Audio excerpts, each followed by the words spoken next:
We start with the bending of the needle. Bending of the needle का ये कि आप नीडल कैसे बेंड करते हैं, ऐसे बेंड करते हैं। देख लें बेटा, how to bend the needle. आपने इसी को यूज़ करना है। थोड़ा सा आगे बढ़ के एक बेंड डाला, अगर आप सिंगल रूटेड पे काम कर रहे हैं, और अगर आप मल्टी रूटेड पे काम कर रहे हैं ओरल कैविटी में, तो आप थोड़ा सा आगे बढ़ के एक बेंड और डाल देते हैं। इसका क्या होता है कि नीडल जब लिंक प्लेस की जाती है तो बड़े आराम से कैनाल में चली जाती है, वरना एक लड़ाई हो रही होती है कि ये नहीं जा रही है, नहीं जा रही है, और वेज हो रही होती है। तो मैंने डबल बेंड किया है इसको। एंटीरियर के लिए सिंगल बेंड है और मोलर्स के लिए डबल बेंड। ये सैम्पल वो कह रहे हैं प्रिपेयर हुआ है। तो पहला काम ये कि आप ना कैनाल के अंदर सिरिंज डाल के पहले जितना भी एक्सेस वाटर है वो ले लें अपने एंड पे, ठीक है जी। पेशेंट के ऊपर भी आप ऐसे करेंगे कि आपने सक इन करना है, कभी पुश नहीं करना एयर इम्फाइसीमा की वजह से। अगर ट्रिपल स्ट्रिंग से भी आप हवा मारते हैं ना तो इम्फाइसीमा के चांसेस होते हैं। कोशिश करें ओरल कैविटी में ट्रिपल स्ट्रिंग ना यूज़ हो। तो किस तरह नीडल बेंड होती है एंटीरियर के लिए, मोलर के लिए यूज़ होती है, मैंने आपको बताया। जो भी कैनाल है XYZ उसमें डाला और आपने इसमें हमेशा एक स्टॉपर होता है जो आपको एपेक्स से 3 मिलीमीटर दूर रखता है। तो कोई भी फाइल का स्टॉपर डाल दें और रूट कैनाल में आप लेंथ मेंटेन करते हैं। अच्छा, this is a sample of centre incisor, और चेम्बर तो ओपनिंग हुई है, लेकिन इसकी जो शेपिंग है ना वैसी नहीं बनी। आई नीड अ पेन चाहिए, पेंसिल दे दें। देखिए, ऑब्चुरेशन के लिए अगर आपके पास सिंगल स्ट्रेट लाइन एक्सेस नहीं होगा तो आपका जो इंस्ट्रूमेंट है वो पहले ही कहीं वेज कर देगा कैनाल में, रूट कैनाल में भी होगा। तो पहले तो access prep is very important.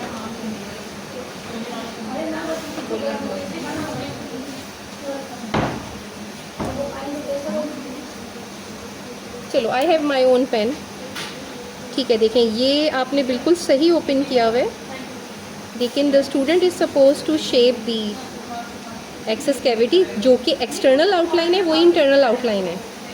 देखें, इसका जो इंसाइजल है जैसा है ना, तो एक्सेस कैविटी भी ऐसी है यहाँ से। और ये देखें, ट्रायंगुलर शेप बन गया। तो पहली चीज़ तो ये कि आपकी एक्सेस कैविटी का shape matters. This is the shape of the cavity,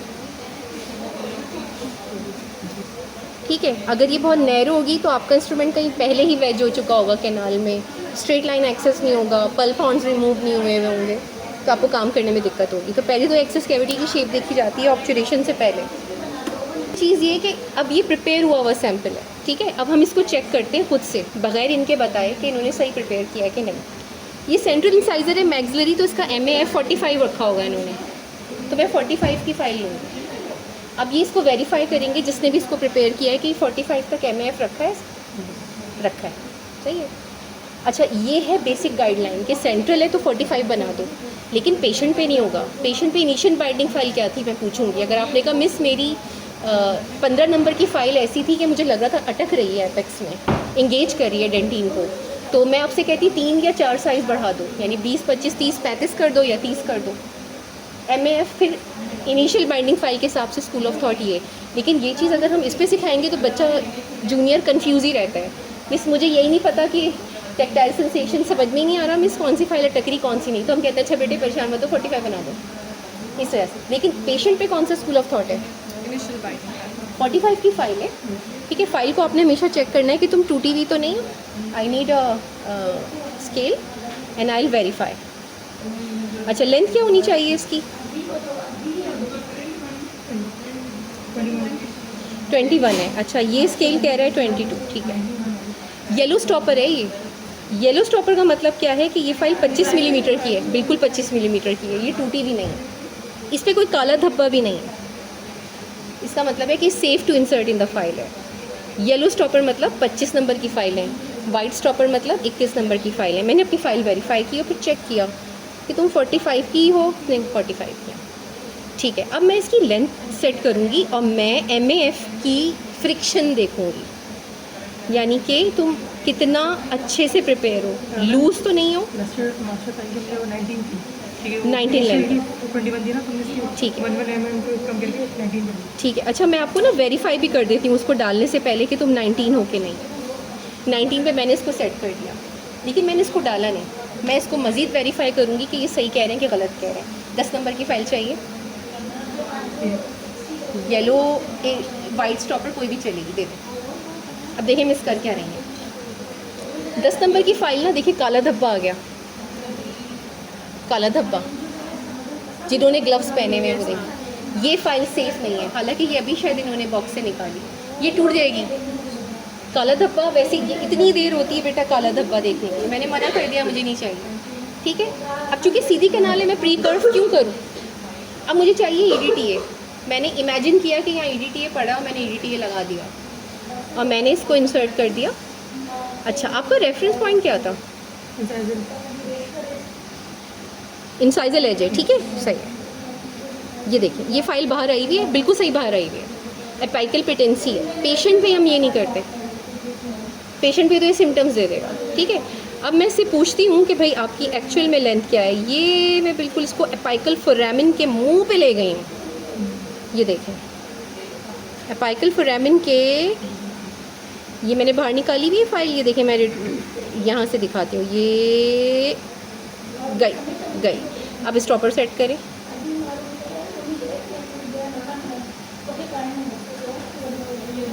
ये इसकी लेंथ है।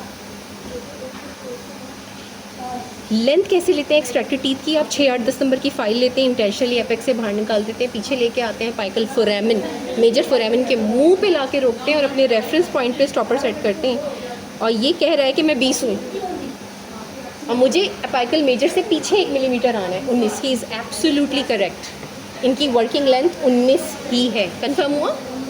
मैं फाइल को लेके गई, मैंने बाहर निकाला, मैं अंदर लेके आई, मेजर फोरामिन पे 20 mm आ रही है, 10 नंबर कह रहा है, जिससे रिकैपिचुलेट करेगा। लेकिन मेरा MAF सीट उससे 1 कदम 1 mm पीछे है, 19 पे बिल्कुल सही है।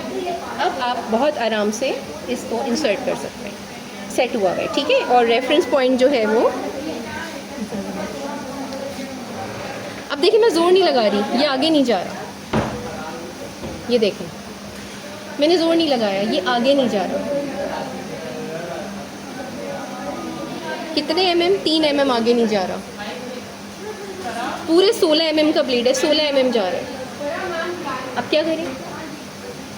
इसको स्मूथली जाना चाहिए, ये नहीं जा रहा। आपसे जा रहा था?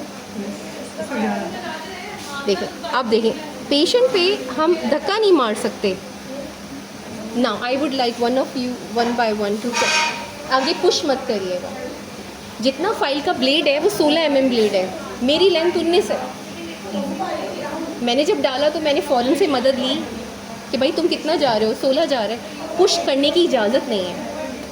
ये कहीं अटक रहा है, कहाँ अटक रहा है? वही बात जो मैंने मेंशन की थी कि इसकी एक्सेस जो है वो नैरो है।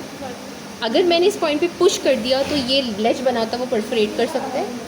3 मिलीमीटर का मतलब है कि जहाँ पे मिडिल थर्ड अपाइकल थर्ड से मिल रहे हैं ना, वहाँ पे प्रॉब्लम है। ये जिप परफोरेशन के मुंह पे खड़ा रहेगा। अब मैं क्या करूँगी? 40 नंबर की फ़ाइल लूँगी, मैं उससे पूछूँगी तुम जा रही हो कि नहीं। अगर वो जा रही है तो उससे थोड़ी सी प्रिपरेशन ठीक करूँगी और एक्सेस कैविटी ठीक करूँगी। यानी जितना आप पेंसिल पे वज़न लगाते हैं ना, इससे ज़्यादा फाइल को पुश करने की इजाज़त नहीं है। मैंने फ़ौरन विजुलाइज़ कर लिया, 19 mm लेंथ है। अच्छा, ये आपको पता है?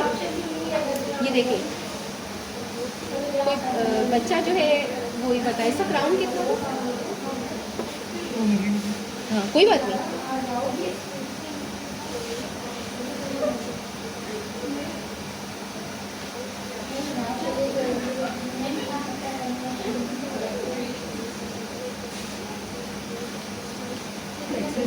बारह ही लग रहा है मुझे, 12 लग रहा है, 11 या 12। Periodontal probe is the best tool to major.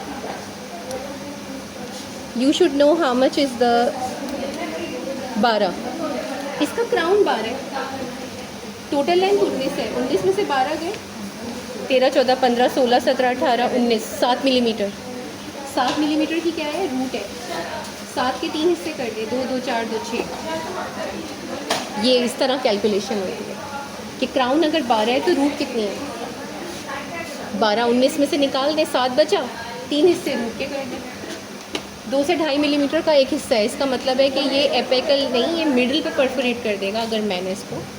अब आपको पता है आपकी फाइल किधर है, जहाँ मिडिल अपाइकल मिलते हैं वहाँ कहीं अटक रही है, और सिंगल कैनाल। ठीक है, अब मैं इसको ये छोड़ती हूँ, ये दूसरी फाइल आ गई। अब तीसरी फाइल 40 नंबर की लेते हैं, इससे पूछते हैं। जब तक ये वेरीफाई नहीं होगा मैं ट्रायल ऑफ स्प्रेडर नहीं कर सकती। Trial of spreader. अच्छा, अब आप इसको सेट करें 19 पे। फाइल को चेक करें, 16 मिलीमीटर का ब्लेड है, 25 mm की फ़ाइल है, 40 नंबर की। हम इसको सेट करते हैं। एक्सेस थोड़ा नैरो लग रहा है, और आपने EDTA के साथ काम किया था? हाँ, EDTA के साथ। ये भी आगे नहीं जा रही।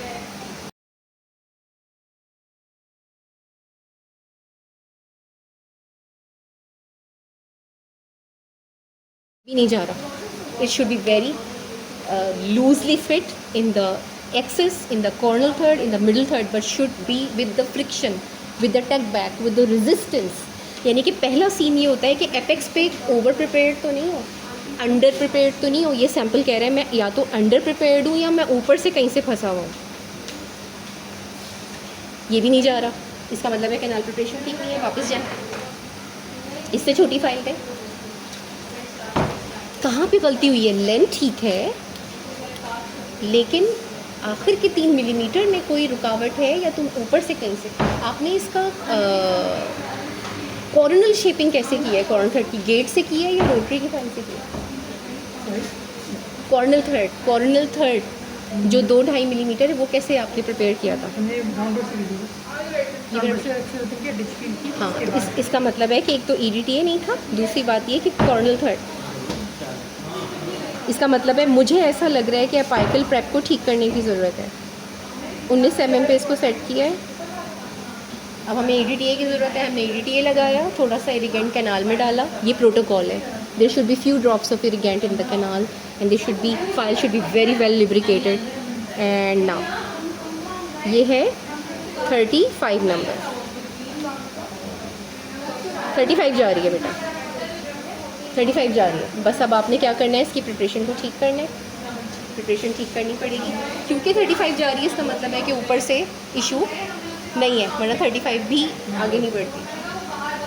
इसका मतलब है कि आपने बाकी काम ठीक किया है। एपेक स्टॉपर, मैं 10 नंबर की फाइल का स्टॉपर निकाल रही हूँ। I need to reserve. ये ख़राब हो रही है, उसका दे दें। When you're working, you should be very careful to prevent the needle stick injury. Sequence में रखी है, देखें मैंने अपनी फाइल। काम करने का तरीकाकार ऐसा होना चाहिए कि आपका ब्रेन ट्रेन हो कि मैंने हर काम, जो सामान जहाँ से उठाया है मैंने वहीं रखना है। It's very important to be oriented. अच्छा, what you are suppose to do, you suppose to insert the stopper first. Now crown bar है, क्राउन बार है, ये 7 है। 7 के 3 हिस्से किए, 2, 2, 2.5 कम ऐसे करते हैं। 2 मिलीमीटर, 2 मिलीमीटर, कॉर्नल था 2.5 मिलीमीटर, ठीक है। 2.5 को 12 में जोड़ दें, नहीं सॉरी, मुझे इसमें आना है 5.5 को 12 में जोड़ें। 5.5 की 5 को 12 में जोड़ें, 17 पे सेट करें, ताकि ये एपाइकल थर्ड के ऊपर रहे। This needle where is suppose to go? Apical third से, मतलब मेजर फोरामिन से 3 मिलीमीटर दूर। तो आपकी नीडल भी, तो जब आप इरिगेट सही नहीं करेंगे तो चिप्स कैसे रिमूव होंगे? मैंने इसको, ये बेंड हुई हुई नीडल है, और इसको मैंने स्केल पे रख के 17 मिलीमीटर, क्राउन 12 है, 7 रूट है। अब मुझे एपिकल थर्ड के शुरू होने से पहले नीडल को रोक देना है। अगर मैं एपिकल थर्ड में गई तो मैं सिम्टम्स क्रिएट कर दूँ, सिम्टम्स दे दूँगी पेशेंट पे, ठीक है। Now you can irrigate. आपकी अगर प्रिपरेशन अच्छी है तो ये बहुत सुकून इत्मीनान से जाएगी। प्रोटोकॉल देखिए 17 mm है। This is the protocol of irrigation, ठीक है। ये देखें फिंगर से, और ये आपके रेफरेंस ऊपर नीचे हो रहा है, और ये मैं इंजेक्ट कर रही हूँ। This is the protocol of irrigation, that's how you irrigate. ये वेज नहीं होगी, ये अपाइकल थर्ड में नहीं जाएगी। अपाइकल थर्ड कैलकुलेटेड होना चाहिए कि आप कितने हो, ठीक है मेरे बेटा। I hope it's helpful for you.